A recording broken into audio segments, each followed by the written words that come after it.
Hello parent. तो कैसे हैं आप लोग? उम्मीद करता हूँ सभी पेरेंट अच्छे होंगे। तो फाइनली पेरेंट बात करेंगे अपन इस वीडियो में अपन कक्षा 9वीं अर्धवार्षिक परीक्षा 2024-25 विषय हिंदी का जो आपका क्वेश्चन पेपर है 19 दिसंबर का जो आपका अपना क्वेश्चन पेपर है उसका संपूर्ण सॉल्यूशन अपन यहाँ पे कवर करेंगे पेरेंट। काफ़ी ज़्यादा वायरल पेपर है और मैं आपको यहाँ पे बता दूँ, देखो कोड अपना 901 है। एक बार इस स्कैनर को स्कैन भी कर लेना आप लोग, ठीक है, देख लेना एक बार, ठीक है। बाकी यहाँ पे जो है देखो कंप्लीट पेपर है अपना और यहाँ पे जो है अपन इसका संपूर्ण सॉल्यूशन भी अपन यहाँ पे कवर करने वाले हैं। हर एक प्रश्न का आंसर देखिएगा पेरेंट और हर एक प्रश्न को जो है अच्छे से आपको जो है यहाँ पे तैयार करना है, ठीक है। और हिंदी एक ऐसी सब्जेक्ट है पेरेंट जिसमें नंबर लाना इजीली है, 70 में से 70 नंबर भी आप ला सकते हो, ठीक है, अगर आपने अच्छे से वहाँ पे देखो। उसमें कुछ बातें ध्यान देने योग्य हैं, जैसे आप लोगों को राइटिंग जो है ना उसका थोड़ा इफेक्ट पड़ता है, लेकिन फिर भी चलेगी, लेकिन आपको सही लिखना है वहाँ पे। अगर आंसर सही हुई है तो राइटिंग कोई मायने नहीं रखती। देखो खंड ए आता है अपना, एक गद्यांश आएगा कि निम्नलिखित अपठित गद्यांश को पढ़कर पूछे गए प्रश्नों के उत्तर दीजिए, ठीक है। तो इसमें क्या करना है पेरेंट, ये गद्यांश है अपना, ठीक है। तो इस गद्यांश को आपको यहाँ पे पढ़ लेना है पेरेंट कि संसार में अमरता ऐसे ही लोगों को मिलती है जो अपने पीछे कुछ आदर्श छोड़ जाते हैं। बहुधा देखा गया है कि ऐसे व्यक्ति संपन्न परिवार में बहुत कम पैदा होते हैं। तो आप लोग जो है इस प्रश्न को यहाँ पे पढ़ लीजिए पेरेंट, ठीक है। अधिकांश ऐसे लोगों का जन्म मध्यम वर्ग के घरों में या गरीब परिवारों में ही होता है। इस तरह का उनका पालन पोषण भी साधारण परिवार में होता है और वे सादा जीवन बिताने के आदी हो जाते हैं। तो आप लोग इसको वीडियो को पॉज कर लीजिए, फिर पढ़िए।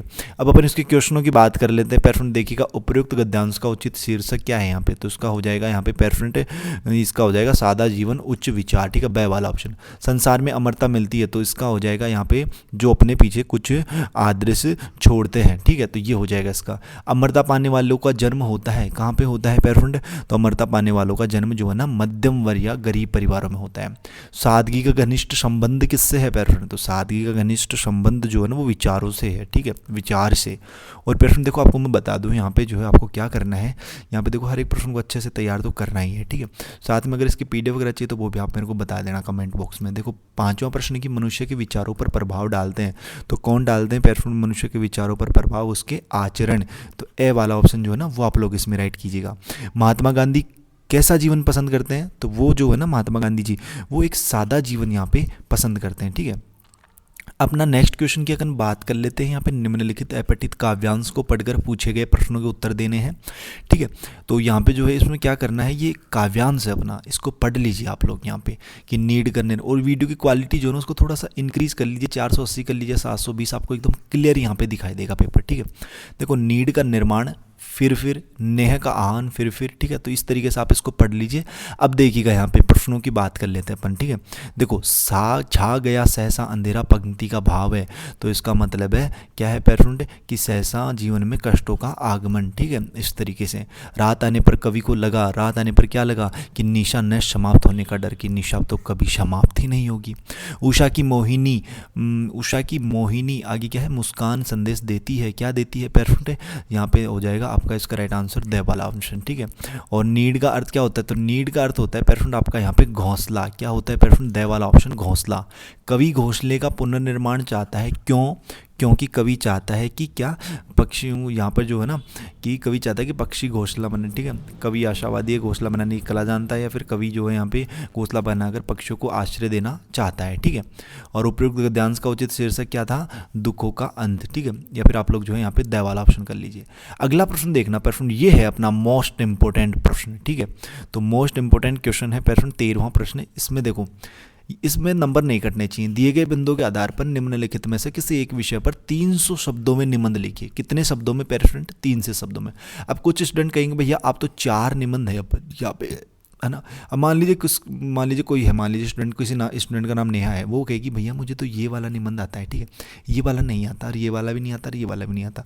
और मान लीजिए कोई लड़का है, ठीक है, या फिर कोई भी स्टूडेंट, दूसरा स्टूडेंट है, वो कहेगा भैया मुझे तो इन तीनों में से केवल गए वाला आता है, ठीक है, या फिर किसी को खे वाला। तो देखो कहने का तात्पर्य ये है कि पेरेंट अपन जो है ना इस वीडियो में चारों निबंध का आंसर देखेंगे, ठीक है, चारों निबंध का। और यहाँ पे ध्यान देने की बात ये, सबसे पहले आपको प्रस्तावना लिखनी है, फिर फैशन और युवा वर्ग, फैशन की प्रेरणा, प्रेरणा स्रोत, फिर फैशन के विविध रूप, फैशन के दुष्परिणाम और उपसंहार। इस तरीके से जो पॉइंट दे रखा ना, उन पॉइंटों को ही आपको जो है यहाँ पे हाईलाइट करना है, फिर उनके बारे में लिखना है। तो सबसे पहला निबंध कौन सा अपना, बढ़ते फैशन का दुष्प्रभाव। तो अपन इस प्रश्न का आंसर देख लेते हैं पेरेंट। यहाँ पे देखो निबंध बढ़ते फैशन का दुष्प्रभाव। सबसे पहले प्रस्तावना आप लोग लिखना कि आजकल फैशन हमारे जीवन का अहम हिस्सा बन चुका है। और निबंध यार एक बार जरूर देखना, आप चारों निबंधों को अच्छे से देखना, ठीक है, ताकि कोई सा भी निबंध अगर आपको जो भी इच्छा हो ना वहाँ पे अच्छे से याद रहे, वही आप कर सकते हो। आजकल फैशन हमारे जीवन का अहम हिस्सा बन चुका है। फैशन न केवल पहनावे तक सीमित है, बल्कि यह हमारे विचारों, जीवन शैली और सामाजिक संबंधों को भी प्रभावित करता है। हालांकि इसके बढ़ते प्रभाव से कुछ दुष्परिणाम भी सामने आ रहे हैं, जैसे फैशन को लेकर युवाओं में एक विशेष आकर्षण है और वे इसे अपनाने के लिए अक्सर हदें पार कर जाते हैं, जिसके नकारात्मक परिणाम होते हैं।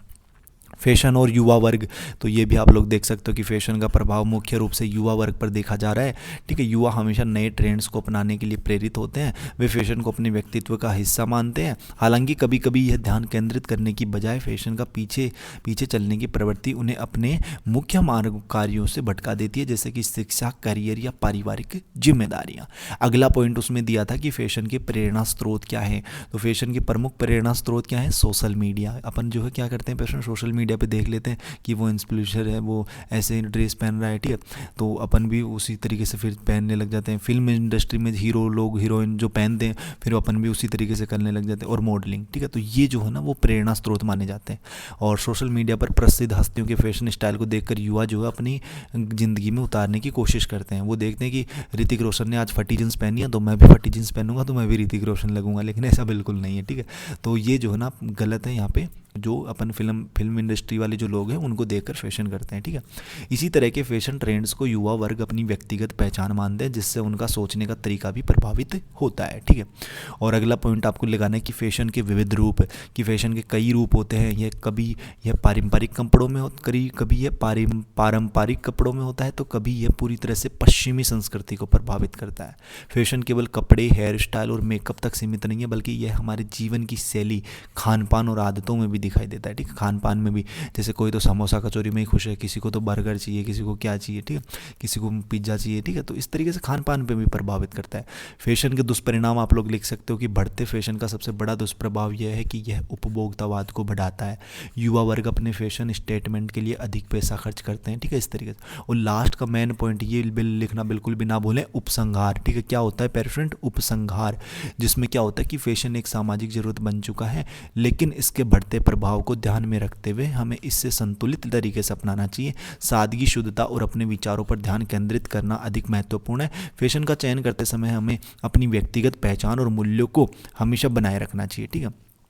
अगला देखना अपना दूसरा निबंध कौन सा था पेरेंट, क्वेश्चन में ही देख लो चाहे आप लोग पेपर में, बढ़ता आतंकवाद, ठीक है। क्या था पेरेंट, बढ़ता आतंकवाद। तो यहाँ पे देखो बढ़ता आतंकवाद एक चुनौती। तो इस निबंध को भी आप देखो, निबंध में चारों बताऊंगा और चारों आपको देखने भी हैं, ठीक है, चारों देख के ही जाना है आपको एग्जाम में, ठीक है। वहाँ पे एग्जाम में क्या है, एक तरीके से ये समझ में नहीं आता कि भैया 4 निबंध दे रखे हैं हमें, हम करें तो करें कौन सा। हमें तो ये भी आता है, ये भी आता है, लेकिन करना वही है पेरेंट जिसके बारे में आप एकदम अच्छा लिख सको, एकदम बढ़िया तरीके से लिख सको ना, वही निबंध आपको करना है, ठीक है। इसलिए आप चारों निबंध पढ़ के जाना, ठीक है। वहाँ पे जो भी आपको याद हो ना एग्जाम हॉल में, देखो एग्जाम हॉल एक ऐसा हॉल है पेरेंट जहाँ पे जो है ना कुछ याद है ना वो भी अपन भूल जाते हैं पेपर देख के कई बार, तो ठीक है। तो ऐसा बिल्कुल भी नहीं है, आपको चारों निबंध यहाँ पे पढ़ के जाने हैं। देखो भूमिका लिखनी है इसमें सबसे पहले तो, क्योंकि प्रश्न में भूमिका ही पॉइंट दे रखा था। तो आजकल आतंकवाद पूरी तरह दुनिया के लिए गंभीर समस्या बन चुका है। यह न केवल राष्ट्रों की सुरक्षा को खतरे में डालता है, बल्कि समाज में भय, असुरक्षा का माहौल भी पैदा करता है। आतंकवाद का मुख्य उद्देश्य समाज में भय फैलाना और राजनीतिक व सामाजिक अस्थिरता पैदा करना है। तो इस तरीके से आप लोग ये चारों पॉइंट यहाँ पे देख सकते हो। वीडियो को पॉज करिए, फिर इनको पढ़ लीजिए, ठीक है। आतंकवाद विश्वव्यापी समस्या, आतंकवाद की नर्सरी, भारत में आतंकवाद, ठीक है। तो इस तरीके से पढ़िए पेरेंट, ठीक है। और जल्दी अपन आगे के सॉल्यूशंस भी आपको बताएंगे, बेफिक्र रहिएगा, ठीक है। तो इनको आप पढ़ लीजिए और जल्दी अपन नेक्स्ट का वीडियो कवर करने वाले हैं, ठीक है, जिसमें अपन आगे के प्रश्न भी सॉल्व कर लेंगे, ठीक है, जल्दी। अरे हिंदी की वीडियो है यार, ठीक है, हिंदी में तो वैसे ही टेंशन नहीं लेनी, आपका भाई आपके साथ है बिल्कुल, ठीक है। और यहाँ पे मेन समस्या अपनी मैथ वाली जो एग्जाम होगी ना उनकी वीडियोस जरूर देखना, ठीक है, क्योंकि कई स्टूडेंटों की मैथ बहुत कमजोर होती है। एसएसटी की भी जल्दी प्रोवाइड करवा दी जाएगी, ठीक है। बाकी अपन मिलते हैं पेरेंट जल्दी नेक्स्ट वीडियोस में। पीडीएफ के लिए आप टेलीग्राम ग्रुप पे ज्वाइन हो जाना, लिंक वीडियो के डिस्क्रिप्शन बॉक्स में, ठीक है, या फिर टेलीग्राम पे जाना, सर्च करना Y2 पॉइंट। चैनल को सब्सक्राइब करना बिल्कुल ना भूलें। मिलते हैं पेरेंट जल्दी नेक्स्ट वीडियोस में सी होशम जोश के साथ। तब तक सभी पेरेंटों को बाय, धन्यवाद। सभी पेरेंटों को टेक केयर।